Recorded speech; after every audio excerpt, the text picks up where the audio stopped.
Praise లో యేసుక్రీస్తునామమును బట్టి మీ అందరికీ తెలియజేస్తున్నాను.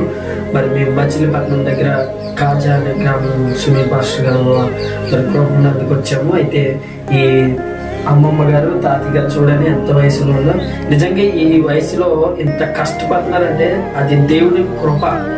నిజంగా నాకు అమ్మమ్మ గారు ఒక ముద్దపప్పు అలాగే ఆవకాయ పచ్చడి వేసి చాలా బాగా పెట్టారు. అది ఎక్కడ తెలియదు, అంత ఫేమస్ గా ఎన్ని మీటింగ్కి వెళ్ళాను నేను, కానీ అది చాలా నచ్చింది. ఇప్పటికి కూడా అదే ఆవకాయ పచ్చడి 2 రోజులు వేసుకుంటున్నాను.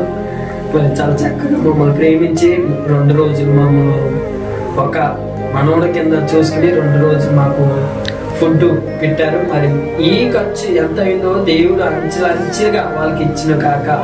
అయితే ఈ వేల కోసము మన టీం తరఫు నుంచి ప్రార్థన చేద్దాము. మరి సహాయం కూడా చేద్దాం. ప్రార్థన చేయండి, తొందరలోనే సహాయం కూడా చేద్దాము. చూడండి, చాలా పెద్ద వయసు కానీ పొడుసోడు కూడా అంత కష్టపడతాం. అంటే ఈ స్థలం చుట్టూరు మామూలుగా పొద్దునే లేచి 3ంటికి లేచి మాకంటే ముందుగా లేచి పనులు సగ్గుపెట్టారు. అలాగే 6 అవకంటే మాకు టిఫిన్ ఏర్పాటు చేశారు. కానీ మేము అది ముందుగా మాకు చాలా ఆశ్చర్యం వేసింది. ఇలాంటి వారి కోసం మనం ప్రార్థన చేద్దాం. మన టీం అంతా మరి చిన్న సహాయం చేద్దాం. ఇలాంటి వారి కోసం ప్రార్థన చేస్తుందిగా ప్రభు పేట తెలియజేస్తున్నాను. Praise lord.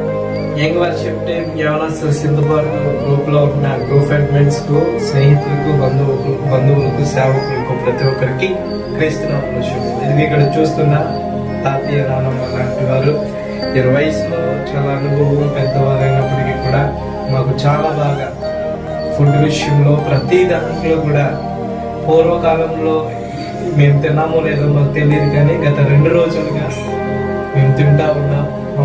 మమ్మల్ని చాలా బాగా ప్రేమించి ఆత్మీయంగా, అలాగే దేవుని యందు విశ్వాసం కలిగిన ఫ్యామిలీగా నేను భావిస్తూ, దయచేసి వీరిద్దరి కోసం కూడా మీరు ప్రార్థన చేయండి. వృద్ధాప్యంలో ఉన్నారు, వయసు వారికి అనుకూలపరచుకోలేనప్పటికీ కూడా దేవుడు వారికి తోడుగా ఉండి, దేవుడు వారిని నడిపిస్తూ పోషిస్తూ విధానాన్ని బట్టి వారు ఆర్థికంగా వెనుకబడి ఉన్నారు, శారీరకంగా వెనుకబడి ఉన్నారు, బలహీనంగా కూడా ఉన్నారని తెలియజేశారు. దయచేసి ప్రతి ఒక్కరు కూడా యంగ్ వర్షిప్ టీం నుంచి నేను మీకు ఒక విన్నపాన్ని ఇన్ఫార్మ్ చేస్తున్నాను. దయచేసి ఈ విషయం మీద ప్రతి ఒక్కరు ప్రార్థన చేయండి.